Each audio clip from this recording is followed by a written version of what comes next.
우리 성경 말씀 함께 보겠습니다. 민수기 6장 22절로 27절의 말씀을 함께 보겠습니다.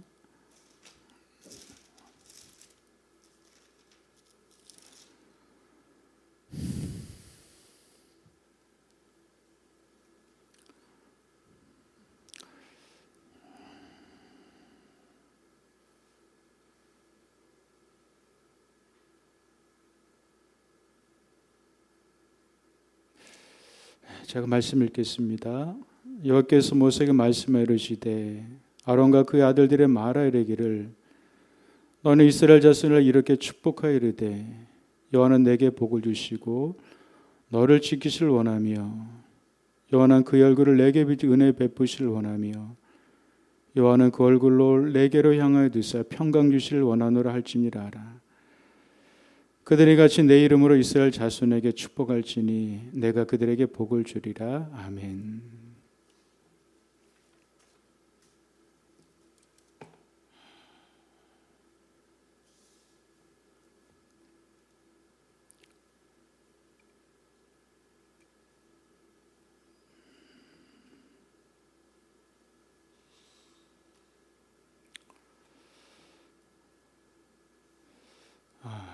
말씀을 전하는 저에게도 또 함께 예배하는 여러분들에게도 더 많은 은혜가 있기를 주님의 이름으로 기도하며 말씀을 또 전합니다.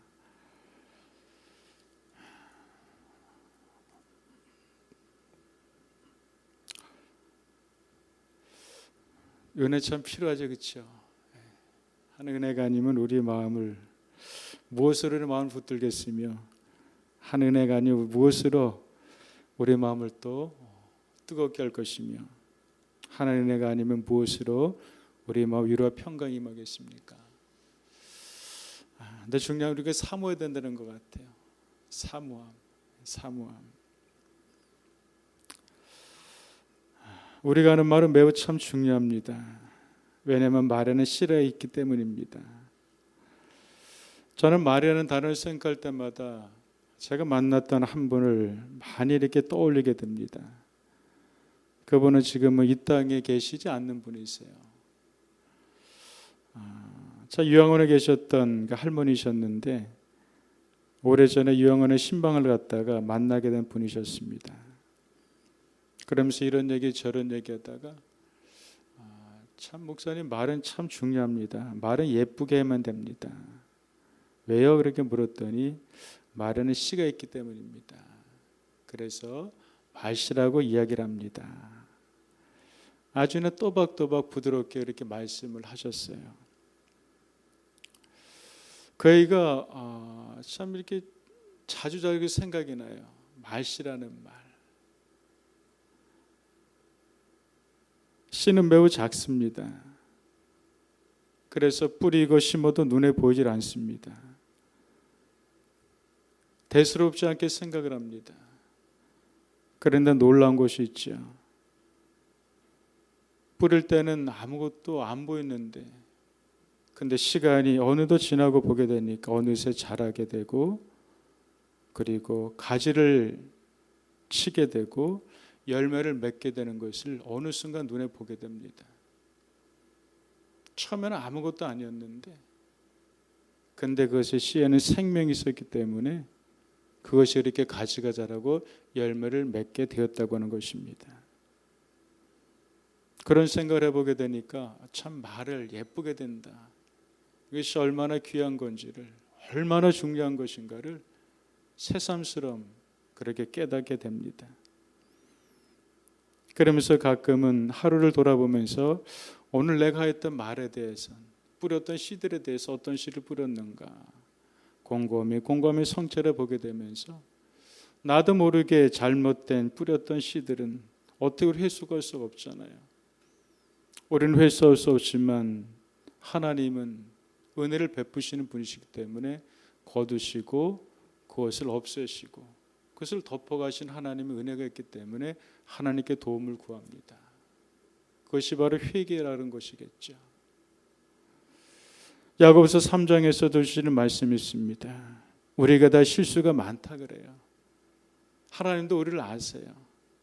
우리가 다 실수가 많은데 만일 말에 실수가 없는 자라면 온전한 사람이라 능히 온몸도 굴레를 말로서 씌울 것이다. 그렇게 우리들에게 말씀을 주십니다. 어느 한편에 어떤 그 글을 함께 읽게 됐습니다. 9살짜리가 어느 날 물을 들어왔는데 아무런 관련도 없었던 한 여인이 아이에게 무심코 말을 합니다. 얘는 너무 말라서 사람이 될 것 같지 않아. 이렇게 말을 던진 겁니다. 근데 아이가 그 이야기를 들었어요. 그때부터 9살짜리 아이는 기가 죽습니다. 9살에 꺾인 기는 대학교 졸업할까지도 살아나질 않습니다.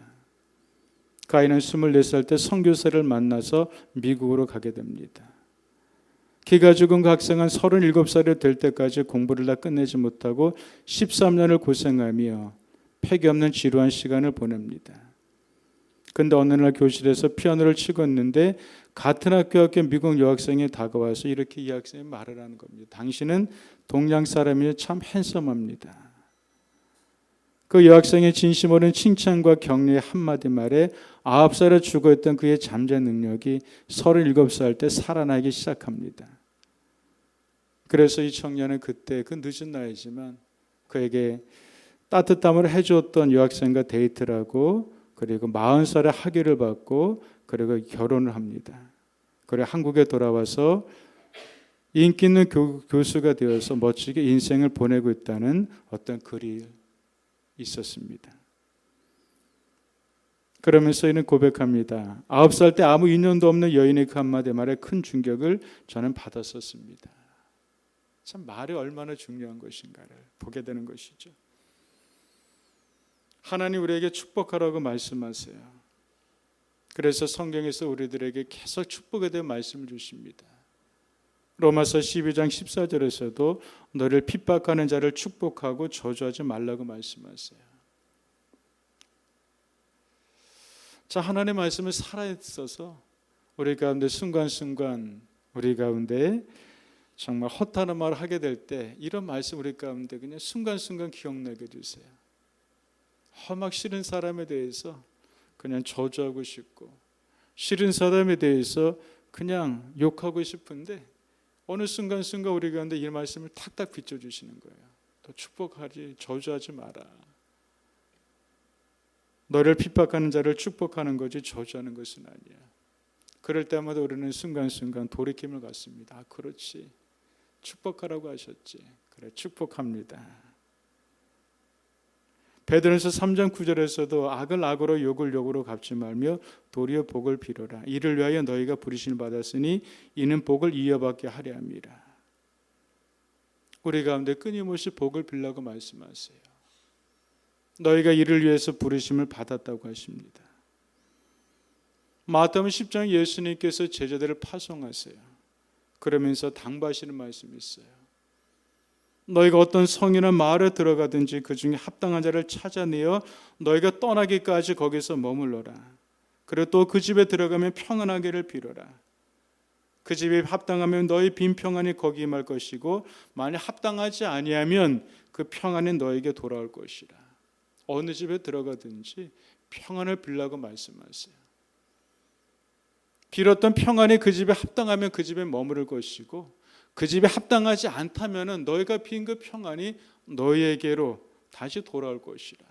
그런 말씀이십니다. 어디에 가서는 평안하고 축복을 빌라고 하는 것입니다. 왜? 그것이 너희에게 돌아올 것이기 때문이네. 왜 우리에게 축복하라고 말씀하실까요? 왜 우리에게 평안을 빌라고 말씀하실까요? 그것은 바로 우리를 그런 존재로 부르셨기 때문인 것입니다.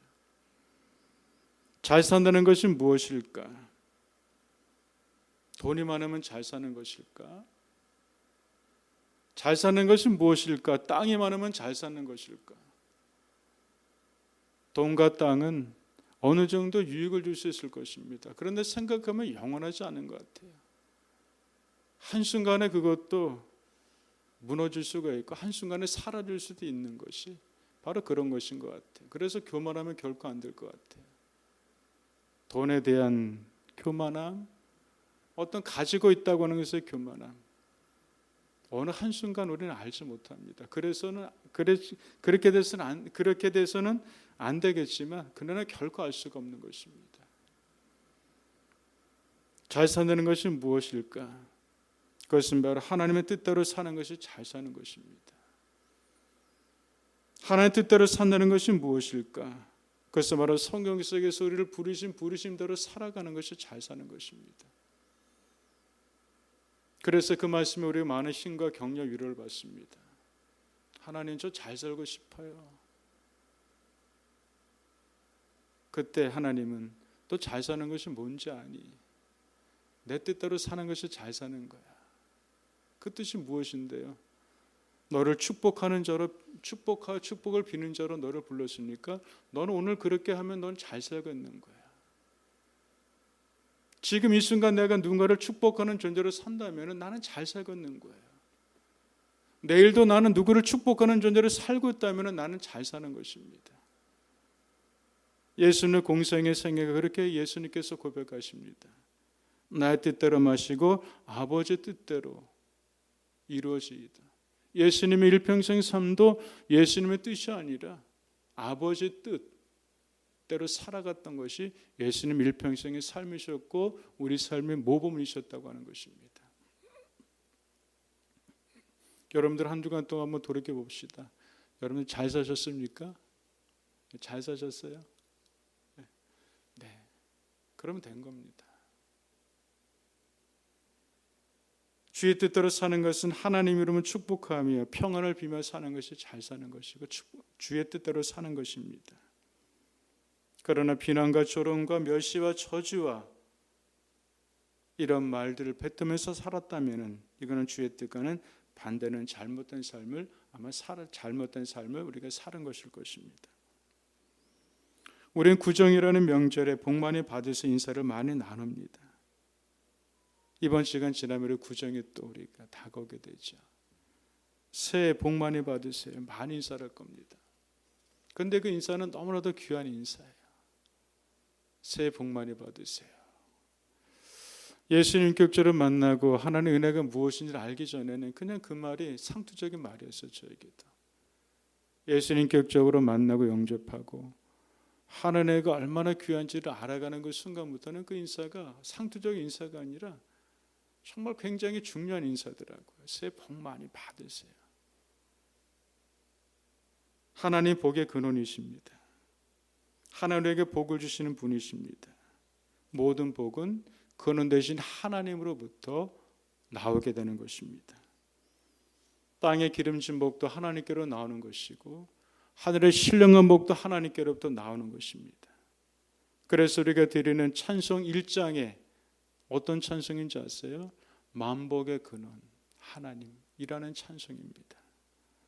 만복의 근원 하나님, 온 백성 찬송 드리고 천사까지 하나님을 찬양한다고 하는 곡이 바로 1장에 나오는 찬양입니다. 굉장히 뜻깊은 거예요. 만복의 근원 하나님이시구나. 그는 대신 하나님 온 백성이 찬송 드리고 천사까지도 만복의 복을 주신 하나님을 찬양하는 것이구나. 그래서 인간은 하늘 주시는 복을 받아야만 되는 것이고 받아야지만 우리는 누리는 인생을 살아갈 수 있게 되는 것입니다. 창세기 1장에서 하나님 남자와 여자를 창조하십니다. 그리고 그들에게 하신 일이 있으세요. 무엇인지 아시죠? 창조하신 다음에 그들에게 복을 주십니다. 그 위에 생육하고 번성하고 땅에 충만하고 정복하며 다스리게 되는 삶을 그 이후로부터 살아가게 되는 것인데 첫 번째는 창조하시어 그들에게 복을 주셨다고 하는 것입니다.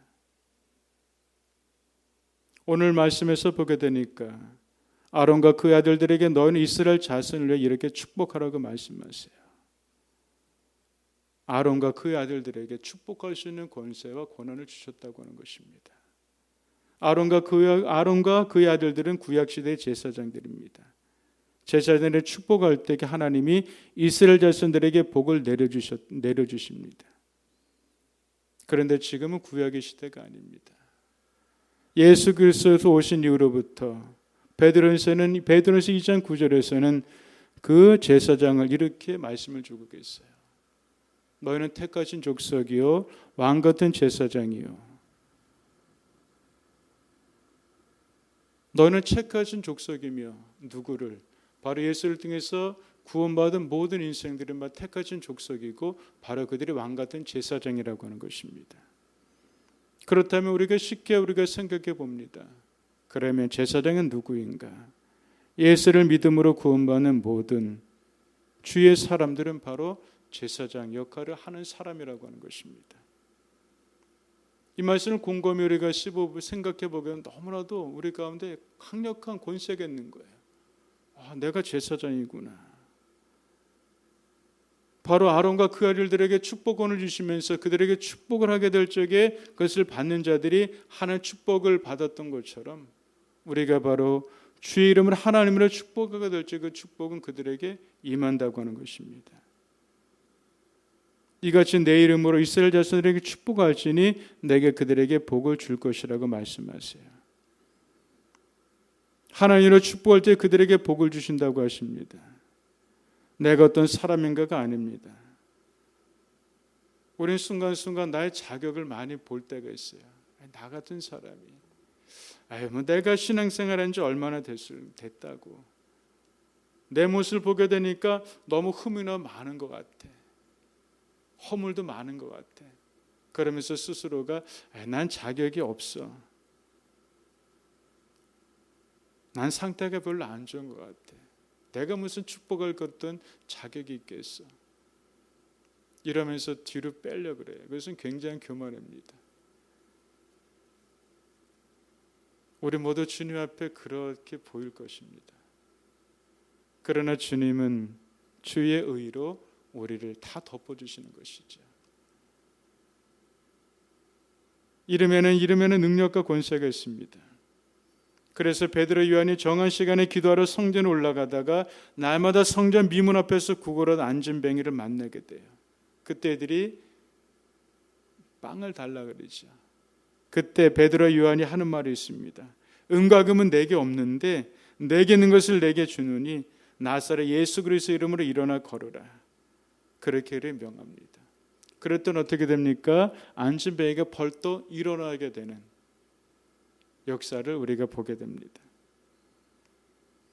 베드로 요한이 어떤 능력이 있겠습니까? 베드로 요한이 어떤 신통한 어떤 그런 능력이 그들에게 있었을까요? 아니었습니다. 이들은 아무것도 가진 것이 없대요. 내게는 음도 없고 금도 없지만 그런 내게 있는 것이 있어. 그것은 무엇이냐면은 바로 믿음이고 나사렛 예수의 이름의 그 권세에 대한 믿음, 이것을 베드로 요한이 가지고 있었다고 하는 것입니다. 전하는 사람은 평범한 사람입니다. 어부였습니다. 아무도 가진 것이 없던 사람이었습니다. 그런데 그들은 자기들의 이름으로 한 것이 아니라 자기들은 평범하지만 그들이 가지고 있는 이름의 권세, 예수 이름의 권세를 가지고 그렇게 선포했더니 그런 변화가 일어났다고 하는 것입니다. 그렇다면 우리가 하나님의 이름으로 다른 사람을 축복할 적에 하나님께 특별한 방식으로 그들의 삶 가운데 역사하시고 삶 가운데 하나님께서 분명히 개입하실 것입니다. 축복에 대한 책 읽어보니까 아주 이렇게 간단히 정리됐는데 굉장히 가슴에 닿더라고요. 이런 내용이 있습니다. 하나님 이름으로 다른 사람을 축복하면 그들이 놀라운 힘을 얻어 축복을 받지 않으면 도저히 할 수 없는 일들을 그들이 할 수 있게 될 것입니다. 우리가 다른 사람들을 축복할 때 하나님께서 우리 입에 나온 축복의 말들을 사용하셔서 그들의 인생을 위해 하나님의 뜻을 이루실 것입니다. 다른 사람들을 하나님의 이름으로 축복할 때 그들의 삶에 하나님께서 함께 임재하실 것이고 그들의 힘을 얻을 것이고 그들의 귀환을 발견하게 될 것이고 다른 사람이 더 많은 관심을 갖는 귀한 사람으로 그들이 세워져 가실 것입니다. 그들의 인생 가운데 어떻게 될 줄은 알지 못해요. 그런데 중요한 것은 무엇일까요? 하나님의 이름으로 주님의 이름으로 축복하였더니 거기서부터 그들의 인생 가운데 시작이 된다고 하는 것입니다. 어떻게 축복하라고 말씀하십니까? 여호와는 내게 복을 주시고 너를 지키시를 원하며 여호와는 그 얼굴 내게 비추사 은혜 베푸시를 원하며 여호와는 그 얼굴 내게로 향하여 두사 평강 주시를 원하노라 할지니라. 이렇게 축복하라고 하는 것입니다. 하나님 우리가 간절히 원하시는 것이 있어요. 오늘 성경에서 보게 되니까 구절무절마다 하나님의 그 소원을 우리가 볼 수 있어요. 원한다고 하는 것입니다. 나 정말 원하고 있어. 난 정말 이렇게 하기를 원하고 있어. 너를 내가 지키기를 원해. 나는 너에게 은혜 베푸기를 내가 정말 원해. 나는 너희들에게 평강을 주기를 내가 정말 원해. 하나님의 그 마음입니다. 은혜를 주시기를 너무나도 원하시고 우리 인생에 평강 주시기를 너무나도 원하시고 우리 인생에게 있어서 우리 인생의 삶을 지키시기를 간절히 원하신 하나님 마음을 이 속에서 우리가 보게 되는 것입니다.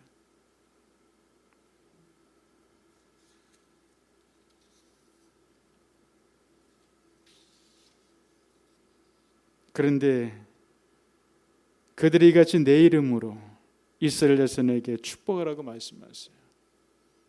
그들이 이같이 내 이름으로 이스라엘을 축복할지니 내게 그들에게 복을 주리라. 하나님의 간절히 원하는 것을 그들이 그 축복을 통해서 그들에게 주리라. 그렇게 말씀하시는 것입니다. 하나님의 방법으로 우리에게 주실 수 있을 것입니다. 하나님 무한하신 분이시니까. 그러나 또 한편에 하나님께서는 바로 왕 같은 제사장들이 입술을 통해서 그들의 믿음의 선포를 통해서 하나님께서는 하나님께서 가지고 계시는 귀한 복들을 우리에게 주신다고 하는 것입니다. 사랑하는 성도 여러분, 창세기 12장에서 하나님께서 아브라함을 부르시면서 이렇게 말씀을 주셨어요. 아브라함을 부르시고 아브라함 너를 축복하는 에게 내가 축복할 것이며 너를 저주하는 자를 내가 저주할 것이라. 너를 축복하는 자에게 내가 축복할 것이며 너를 저주하는 자에게 내가 저주할 것이라 말씀하세요. 그렇다 이 말씀은 무엇입니까? 축복하는 그 사람에게 하나님은 또 다른 또 축복을 주신다고 하는 것입니다. 내가 너를 저주하는 자에게 내가 저주할 것이다. 이 말씀은 좀 싫은 것 같아요. 저주하는 자에게 하나님은 그에게 저주를 주신다고 말씀하세요. 우리의 선택입니다. 그럼 나는 어떤 존재로 내가 설 것인가? 왕 같은 제사장으로서 나의 축복을 통해서 하나님의 인생에 축복할 것이며 축복하는 자에게 하나님께서 또 다른 그의 축복을 그에 주신다고 하는 것인 것처럼 우리 인생 가운데 늘 언제나 우리 입을 통해서 다른 것이 아니라 하나님의 이름으로 그들의 모든 인생들을 축복할 수 있는 또 귀한 은혜가 우리에게 날마다 넘쳐나기를 주님의 이름으로 간절히 소원드리고 축복드리겠습니다. 기도하겠습니다. 하나님 감사합니다. 우리 입술이 생명의 입술로 하나님 살아가길 원합니다. 우리 입술이 언제나 어느 자리에서든지 누구든지 축복하는 그런 존재로서 우리가 살아가길 원합니다. 우리를 복을 비는 자로 하나님께서 부르셨사오니 그에 합당한 삶들을 우리가 살아갈 수 있도록 하여 주시옵시고 어떠한 환경과 상황 속에서도 모든 만물들에 대해서 축복할 수 있는 그런 귀한 믿음의 사람들로 우리가 설 수 있도록 하여 주시옵소서. 우리가 순간순간 우리도 모르는 사이에 무심코 하나님 축복하지 못하는 그런 말이 우리에게 사용했다고 하면은 하나님 우리의 은혜를 베풀어 주셔서 그 모습을 볼 수 있도록 하여 주시옵시고 깨닫게 하여 주셔서 주님의 보혈로 덮어 주시옵시고 그것들은 이 땅 가운데 어떠한 흔적도 남아나지 아니하도록 하나님께서 깨끗하게 씻어 주기를 간절히 기도합니다. 그래서 우리에게 만나는 사람들 속에서 축복을 통해서 그들 인생 가운데 변화되는 것을 날마다 목도할 수 있도록 하여 주시옵시고 그래서 하나님 영광에 되며 그리고 인생들 가운데서는 좋은 또 모습들이 많이 드러날 수 있는 것을 기뻐함이 우리들이 되게 하여 주시옵소서. 감사합니다. 예수님의 이름으로 기도드렸습니다. 아멘.